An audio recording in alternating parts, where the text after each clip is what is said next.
Hello everyone, this is Priyanka and welcome back to pre explore. So 14 दिसंबर को paper 1 जो आपका हुआ था भाई, यानी कि शिफ्ट फर्स्ट में जो आपका पेपर हुआ था उसकी आंसर की को डिस्कस करने वाले हैं लैंग्वेज फर्स्ट के सेक्शन का। ठीक है, सो पैराग्राफ पे बेस्ड जो क्वेश्चन है आपका पहला है कि भाई एक प्रत्यय का प्रयोग कहाँ पर हुआ है ना। सो पहला ही ऑप्शन हमारा सही हो जाएगा, सामाजिक। समाज प्लस एक मिल करके बना हुआ सामाजिक, जबकि आपको इन तीनों में कहीं भी एक प्रत्यय नहीं नजर आएगा। कौन सा शब्द कारक चिन्ह नहीं है पूछा था इन्होंने भाई, और नहीं आपका सेकंड हो जाएगा। तथा जो है वो किसी भी कारक चिन्ह में नहीं आता है। ठीक है, जबकि की से के लिए सभी आपके कारक चिन्ह ही होते हैं ना। प्रचलित परंपराओं के औचित्य के बारे में सोचने की प्रेरणा कौन देता है। ठीक है, तो इस पैराग्राफ के बेसिस पे अगर आप पैराग्राफ देखते हो तो पहला ही लाइन में लिखा हुआ है ना कि भाई शिक्षा एक सृजनात्मक सामाजिक सांस्कृतिक कार्य है, तो पहला ही ऑप्शन आपका सही हो जाएगा, शिक्षा। ठीक है, अगला क्या कह रहा है ना कि गद्यांश के अनुसार कौन सा वाक्य सही हो जाएगा। सो भाई कह रहा है संस्कृति की मुख्य विशेषता एकाकीपन है, संस्कृति में किसी प्रकार का आदान प्रदान नहीं होता है, या फिर संस्कृति में प्रगतिशीलता का अभाव है, या संस्कृति हमेशा प्रगतिशील होती है। तो जब पैराग्राफ पढ़ोगे ना तो ऑप्शन नंबर 4 आपको इसमें मिल जाएगा और यही आपका आंसर होने वाला है। अगला क्या कह रहा है, कोई भी संस्कृति किसी देश काल के सापेक्ष होती है। कोई भी जो संस्कृति है ना किसी देश काल के सापेक्ष होती है, इस वाक्य से क्या आशय है। तो संस्कृति और देश में घनिष्ठ संबंध है कह सकते हैं। संस्कृति देश और काल में अंतर यहाँ पे कराती है, या फिर संस्कृति समय एवं स्थान के अनुसार स्वयं में परिवर्तन लाती है, या फिर संस्कृति किसी भी तरह से प्रभावित नहीं होती है। तो भाई जो संस्कृति है ना समय और स्थान के अनुसार स्वयं में परिवर्तन लाती है, ये आपका आंसर यहाँ से निकल के आ रहा है। ऑप्शन नंबर अगर आप देखोगे ना यहाँ पे पैराग्राफ में भी अगर देखते हो ना, ठीक है, तो आपको ये आंसर ईजिली यहाँ पे मिल जाएगा। और इसको यहाँ पे मेंशन है चीज़ें ऊपर,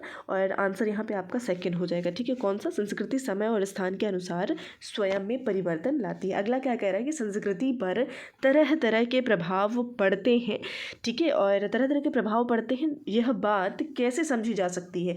जब शिक्षा को धर्म से जोड़ करके देखा जाए, जब शिक्षा को संस्कृति से अलग करके देखा जाए, या फिर जब शिक्षा को संस्कृति से जोड़ कर देखा जाए। तो बिल्कुल यही आपका आंसर होगा, जब शिक्षा को संस्कृति से जोड़कर देखा जाएगा ना, तो यही आपका इस पैराग्राफ में मेंशन है। ठीक है, और ये चीज़ें यहाँ पे बताई गई हैं। अगला क्या कहता है भाई कि शिक्षा को किस प्रकार के कार्य के रूप में देखा जाता है, आर्थिक रूप में, राजनैतिक, सांस्कृतिक, या फिर भौतिक। तो भाई साफ साफ चिल्ला चिल्ला के बार बार ये कह रहा है ना, तो भाई शिक्षा को किस प्रकार के कार्य के रूप में देखा जाता है, एक सांस्कृतिक कार्य के रूप में देखा जाता है ना। शिक्षा संस्कृति की निर्मात्री है, क्योंकि वह मौजूदा संस्कृति में कुछ नवीनता लाती है, इसलिए परंपराओं में रूढ़ रूप देती है इस वजह से, या फिर भाई आपका एक तरीके से रीति रिवाज की परिचायक है, या जो कहते हो स्वीकारने के लिए। तो भाई पहला ही ऑप्शन बहुत सही है और यही आपका मेंशन है वहाँ पे। इनमें से कौन सा शब्द समूहों से भिन्न है। भिन्न की बात करिए तो मौखिक परंपरा, प्रचलित रीति, सांस्कृतिक धर्म, और यहाँ पे देखोगे ना तो ये आपका एक तरीके से यहाँ पे जो आप ये देख पा रहे हो ना, ये जो चिन्ह लगा हुआ है, ये इसको अलग करता है इन तीन से। तो यही आपका आंसर होगा और यही यहाँ पे पूछा गया है आपसे। अभी जो आप देख रहे हो 100 से 105 क्वेश्चन आपको इस पैराग्राफ से करने हैं, जो कि कविता है। और मैं आपको बता दूं कि मैंने जब भी आपको प्रैक्टिस सेट कराया था, वहाँ पे ये प्रैक्टिस सेट एग्जैक्टली यही कराया था और यही आपको पेपर में छापा मिल गया। ठीक है, अगर बिलीव नहीं हो तो जाइए देखिए। ठीक है, वहीं पे मैंने आपको ये पैराग्राफ कराया है प्रॉपर, कलम आज उनकी जय बोल, और इनमें से कई सारे क्वेश्चन हैं जो आपके एग्जैक्टली एज इट इज़ ऐसे ही पूछ लिए गए हैं। ठीक है, पहला प्रश्न क्या है कि भिन्न शब्द समूह की पहचान करें। तो भाई भिन्न शब्द समूह की पहचान करना है, मतलब यहाँ पे अगर आप देखोगे ना तो ये विशेषण और विशेष दिए गए हैं इनडायरेक्टली। इन्होंने विशेषण विशेष न कह करके भिन्न शब्द की बात कर दी। ठीक है, यहाँ पे बस इतना सा ये चेंज किया है इन्होंने। तो लघु दीप, दीप कैसा है, लघु है, तो भाई दीप की विशेषता बता रहा है। शिखाएं, लाल शिखाएं, शिखाएं कैसी हैं, लाल है, ये भी विशेषता बता रहा है। अस्थियां जला, भाई यहाँ पे कोई विशेषता जैसा कुछ रूप निकल के नहीं आ रही है। और अगला क्या कह रहा है, पुण्य वेदी। ठीक है, वेदी कैसी है, पुण्य वेदी है, तो ऑप्शन आपका यहाँ पे हो जाएगा जला, अस्थियां। ये आपका आंसर यहाँ पे सही हो जाएगा ना। पद्यांश में सिंहनाद शब्द से क्या आशय है। भाई सिंहनाद इसका कोई अर्थ नहीं होगा। अगर आप यहाँ पे पढ़ोगे ना तो इसका मतलब क्या हो जाता है, जिनके सिंहनाद से सहमी धरती, अभी तक डोल कलम आज उनकी जय बोल। ठीक है, ये लास्ट लाइन जो आप देख रहे हो यहीं पे ये शब्द है, और इसका ये बिल्कुल मतलब नहीं है भाई, इसका मतलब हो जाएगा ललकार से। ठीक है, इसका अर्थ क्या है, सिंह की गर्जना है भाई, सिंह की कोई गर्जना कोई बात करी ही नहीं गई है, ठीक है। सिंह थोड़ी ना है यहाँ पे तो लोग हैं, स्वतंत्रता सेनानी है जिनके ललकार की बात करी जा रही है। ऑप्शन आपका सेकंड सही हो जाएगा। कलम आज उनकी जय बोल पंक्ति से क्या अभिप्राय है, इससे मतलब क्या समझ में आ रहा है आपको। जय जय कार के नारे लगाए जाए, ठीक है, जय जयकार के नारे लगाए जाए, या फिर सभी के लिए प्रशंसा के शब्द लिखे जाए, देश के लिए समर्पित लोगों के लिए लिखा जाए, या फिर लिखने की अपेक्षा बोलकर गुणगान किया जाए। तो भाई कलम आज उनकी जय बोल का मतलब सिर्फ और सिर्फ यही है ना कि बिल्कुल अपनी कलम का इस्तेमाल करके उन लोगों को कुछ ना कुछ समर्पित किया जाए, देश के लिए समर्पित लोगों के लिए लिखा जाए। ऑप्शन आपका सेकंड बिल्कुल सही हो जाएगा। भाई छिटकाई जिन्हें चिनगारी पंक्ति में रेखांकित शब्द किसके लिए प्रयुक्त किया गया है। जिन्हें चिनगारी, भाई जो जिन्होंने चिनगारी छिटकाई है ना वो कौन है, वो राजनीतिज्ञ है, अध्यापक है, सामाजिक कार्यकर्ता है, या स्वतंत्रता सेनानी है। सो यहाँ पे किनके बारे में बात करी गई है, हमारे स्वतंत्रता सेनानी है, सिर्फ और सिर्फ उन्हीं के बारे में बात करी गई ना ही कोई सामाजिक, ना अध्यापक, ना राजनीतिक, ठीक है। अगला क्या है भाई, निस्वार्थ भाव से अपने प्राणों का बलिदान कर दिया। भाई कौन थे जिन्होंने निस्वार्थ भाव से अपने प्राणों का बलिदान कर दिया, यह भाव किस पंक्ति में मुखरित हुआ है। इन चारों में से हमें पढ़ना है और बताना है कि भाई निस्वार्थ भाव से उन्होंने अपने प्राण का बलिदान किया है, किसमें ऐसा अर्थ निकल के आ रहा है ना, किसी दिन मांगा नहीं स्नेह मोह, मतलब उन्होंने कोई कृपा नहीं मांगी किसी भी तरीके की, सहमी धरती रही अभी तक डोल, ये भी नहीं होगा। जो चढ़ गए पुण्य वेदी पर बिना गर्दन का मूल, बिल्कुल यही होगा आपका ऑप्शन नंबर 3 सही हो जाएगा। अगला कह रहा है कि इस पद्यांश में कौन सा भावना अभिव्यक्त हुई है, कौन सी भावना दी गई है। भाई साफ साफ नजर आ रहा है देश प्रेम की भावना, ठीक है। और ये पैराग्राफ मैंने आपको एज इट इज़ ऐसे ही कराया था, ठीक है। क्वेश्चंस पूछने का तरीका इन्होंने एक दो चेंज किया है, बाकी सारे वैसे के वैसे हैं। सो आते हैं पेडागोजी की तरफ। तो भाई अपर्णा कक्षा 5 की शिक्षार्थी यह समझती है, ठीक है, वो यह समझती है कि किसी ऑडियो या बातचीत का अर्थ समझने के लिए श्रवण में प्रत्येक ध्वनि, शब्दों फिर वाक्यों को सुनना शामिल होता है। यानी पहले ध्वनि को सुनना समझने के लिए श्रवण में प्रत्येक ध्वनि, शब्दों फिर वाक्यों को,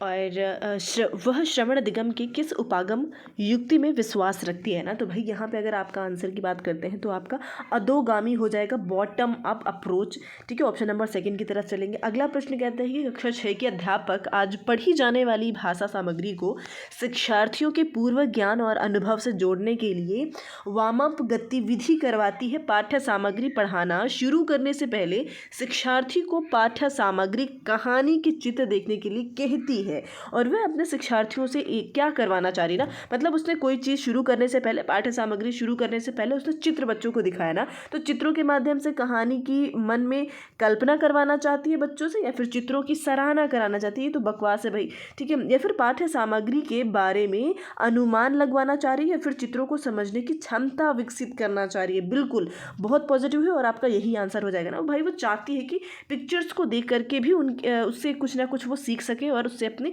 उसके जो अर्थ है, मीनिंग को एक तरीके से चित्र को समझने की क्षमता ओवरऑल उनमें विकसित हो सके ना, ये आप कह सकते हो। भाई विद्यार्थियों के द्वारा हुए अधिगम के उदाहरणों का सतत रूप से रखा गया रिकॉर्ड क्या कहलाएगा, ठीक है। भाई जब रिकॉर्ड की बात होती है ना तो वो आपका पोर्टफोलियो होता है, फ्रॉम ए टू जेड हर एक पक्ष को, हर एक चीज़ को जो कलेक्ट करके रखता है उसे हम पोर्टफोलियो कहते हैं, ठीक है।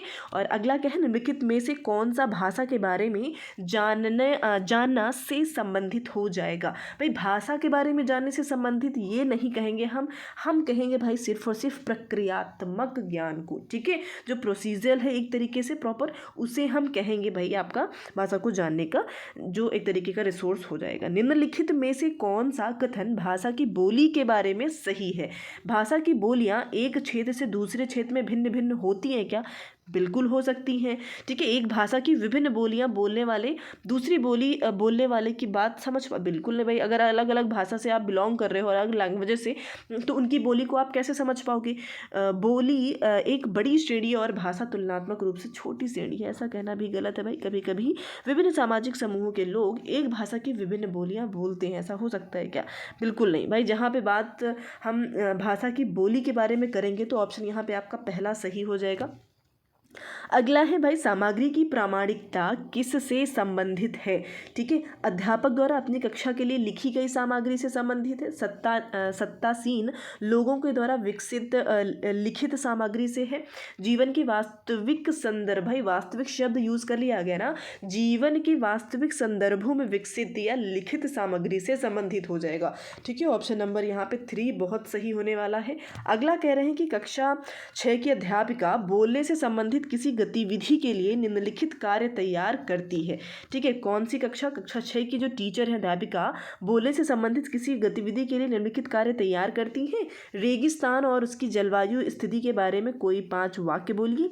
क्या यह एक अच्छा कार्य नहीं, क्या यह एक अच्छा कार्य नहीं है। अपने उत्तर और उत्तर के कारण का चयन करिए। पहला बता रहे हैं भाई कि यह एक अच्छा कार्य है क्योंकि शिक्षार्थियों ने भूगोल की किताब में रेगिस्तान के बारे में पढ़ा होगा, इसलिए उनके पास बोलने के लिए सामग्री है। बिल्कुल कह सकते हैं भाई यह एक अच्छा कार्य है क्योंकि यह शिक्षार्थियों को कुछ बोलने के लिए तैयार करता है। यह रेगिस्तान है, यह अच्छा कार्य नहीं है। भाई नहीं तो कहना गलत हो जाएगा। ठीक है, नहीं गलत है अपने आप में बहुत ज़्यादा। ऑप्शन नंबर पहला बिल्कुल बेहतरीन हो जाएगा। ठीक है, अगले प्रश्न पे चलते हैं भाई। अगला प्रश्न क्या कहता है ना कि निम्नलिखित में से कौन सा विदेशी भाषाओं के अध्ययन के संदर्भ में राष्ट्रीय शिक्षा नीति NEP 2020 के परिप्रेक्ष्य में सही नहीं है। भाई मैंने NEP 2020 आपको बहुत अच्छे से पढ़ाया हुआ है, इसको पढ़ के जरूर जाए रिवीजन करके। नहीं पूछा गया तो निगेटिव बताना है आपको। माध्यमिक चरण के दौरान एक अतिरिक्त विकल्प के रूप में विदेशी भाषाओं का अध्ययन, बिल्कुल ये तो सही है, ऐसा कहा गया है। भाई त्रिभाषा सूत्र के अंतर्गत भाषाओं में से एक के रूप में विदेशी भाषाओं का अध्ययन बिल्कुल भाई करना है। त्रिभाषा सूत्र यही कहता है कि 3 भाषाएं होनी चाहिए, जहाँ पे पहली बच्चे की रीजनल लैंग्वेज होगी, मदर टंग होगी, दूसरी हिंदी भी हो सकती है, तीसरी उसको हम कोई भी फॉरेन लैंग्वेज ले सकते हैं ना, विदेशी भाषा कोई भी रख सकते हैं। विदेशी भाषा को त्रिभाषा सूत्र के अंतर्गत अध्ययन की जा रही 3 भाषाओं में शामिल नहीं किया जा सकता है, इन्होंने ये कहा। ठीक है, और तो भाई यही गलत हो जाएगा ना, ये चीज़ तो गलत है, विदेशी भाषा को शामिल किया जाना है। ठीक है, इन्होंने नहीं कह दिया, ऑप्शन नंबर 3 आपका गलत हो जाएगा। भाई बहुत से भारतीय जो नौकरी के लिए विदेश जाते हैं और वे उस स्थान की भाषा सीखते हैं, इस प्रेरणा को क्या कहा जाएगा। ठीक है, इसे हम समाकलनात्मक और यांत्रिक दोनों ना, यांत्रिक तो नहीं कह सकते भाई, यांत्रिक अपने आप में बहुत, भाई बुद्धि का इस्तेमाल कोई ना कोई करता है ना। अगर आप कुछ चीज़ सीखते हो तो ना रट थोड़ी ना लेते हो सब कुछ, वो रट्टाफिकेशन की तरफ इशारा कर रहा है जो कि गलत है, ये भी गलत ही हो जाना है। समकालनात्मक प्रेरणा कह सकते हैं, यानी कि ऑप्शन नंबर 2 आपका समाकलनात्मक प्रेरणा, ये ही बेहतर हो जाएगा। ठीक है, और ना तो ये ना ही ये, तो ये भी गलत है, और यांत्रिक तो गलत ही है। भाई सर्वांगी दक्षता क्या हो जाएगी ना, भाषा अधिगम में सर्वांगी दक्षता क्या है, इस बात को समझना और प्रयोग में लाना कि भाषा एक व्यवस्था के रूप में कार्य करती है। बिल्कुल कह सकते हैं, इस बात को समझना प्रयोग में लाना कि भाषाओं का एक व्याकरणिक व्यवस्था है। ये भी भाई समझना, अधिगम भाई सिर्फ और सिर्फ व्याकरणिक व्यवस्था ही है, ये भी कहना गलत हो जाएगा। ठीक है, तो मेरी तरफ से तो भाई हम ऑप्शन नंबर इस बात को समझना कि सभी भाषाओं की एक सामान्य संरचनात्मक व्यवस्था है, या फिर भाई इस बात की समझ कि सभी मनुष्य के पास बहुत सी भाषाओं की व्यवस्था होती है, ये चीज़ें गलत होंगी भाई। हम व्यवस्था की तरफ चलेंगे और व्यवस्था के रूप में कार्य करती है, ऐसा कह सकते हैं। ठीक है, अगली तरफ चलते हैं, और अगला प्रश्न क्या कहता है भाई हमारा कि यहाँ एक पाठ्य सामग्री या कुछ कथन पता लगाइए कि यह पाठ्य सामग्री किस भाषा प्रयुक्ति का प्रतिनिधित्व कर रही है। भाई है क्या, चलिए समझते हैं। भारत का संविधान प्रत्येक व्यक्ति को समान रूप से देखता है। इसका तात्पर्य यह हुआ कि देश में प्रत्येक व्यक्ति, महिला पुरुष, सभी धर्मों, जातियों, आदिवासी, शैक्षिक, आर्थिक पृष्ठभूमि के सभी को समान रूप से देखना। इसका तात्पर्य यह नहीं है कि असमानता समाप्त हो चुकी है। ठीक है, और असमानता नहीं होनी चाहिए। कम से कम लोकतांत्रिक भारत में सभी व्यक्तियों की समानता का सिद्धांत मायने रखता है। तो भाई राजनीतिक तो कहना गलत हो जाएगा, कानूनी भी नहीं है कुछ ऐसा, वैज्ञानिक भी नहीं है। भाई ये तो समाज पे फोकस कर रहा है ना, तो ये सामाजिक हो जाएगा। अगला है कौन सा कार्य समेकित अधिगम कौशलों को समुन्नत करता है ना, तो भाई ये रोल प्ले है, परियोजना है, प्रदत्त कार्य कभी नहीं होगा, और ये भी नहीं कह सकते हम। और इन दोनों में अगर डिसाइड करना हो तो रोल प्ले ज़्यादा बेहतर होगा, क्योंकि वो ज़्यादा बच्चों की स्किल्स पे फोकस करेगा, रोल प्ले बच्चा देख भी रहा है, सुन भी रहा है, बाकी चीज़ें इस इंटरेस्टिंग भी उसको लगेंगी। ठीक है, तो निम्नलिखित में से कौन सी शास्त्रीय भाषा नहीं है? भाई ये जो शास्त्रीय भाषा है ना, ये 11 शास्त्रीय भाषाएं, उनमें से नहीं है कौन सी, तो वो हिंदी नहीं है। ठीक है, बाकी आपकी तमिल, संस्कृत, तेलुगु, कन्नड़, मलयालम, ओडिसी, ठीक है, और ये सारी ही आपकी एक तरीके से मराठी कह लीजिए ना, ये सब 11 भाषाएं हैं जो कि शास्त्रीय भाषा में आती हैं। ये तीनों आती हैं, नहीं आती तो ये हो जाएगी आपकी। अगला है कि निम्नलिखित में से कौन सी युक्ति संदर्भ में व्याकरण शिक्षण से संबंधित है? संदर्भ में भाषा की सामग्री प्रस्तुत करना, शिक्षार्थी का का ध्यान भाषा की सामग्री की ओर दिलाना, जीवन की वास्तविक परिस्थितियों में भाषा का प्रयोग के योग्य बनाना, और शिक्षार्थियों का ध्यान खोजबीन के द्वारा उसके नियमों की ओर दिलाना। तो इसे स्कीमा का सृजन कहेंगे, निगमनात्मक तो बिल्कुल नहीं कहेंगे, खोजबीन विधि या सचेतना। तो भाई यहाँ पे जहाँ व्याकरणिक नियमों को संदर्भ में पढ़ाना है ना, तो बच्चों को हमेशा खोजबीन विधि की तरफ ही ले जाइए।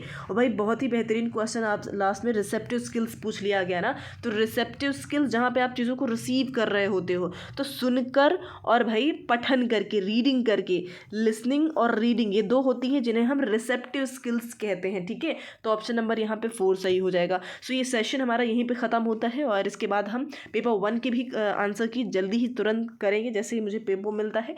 सो thank you so much everyone.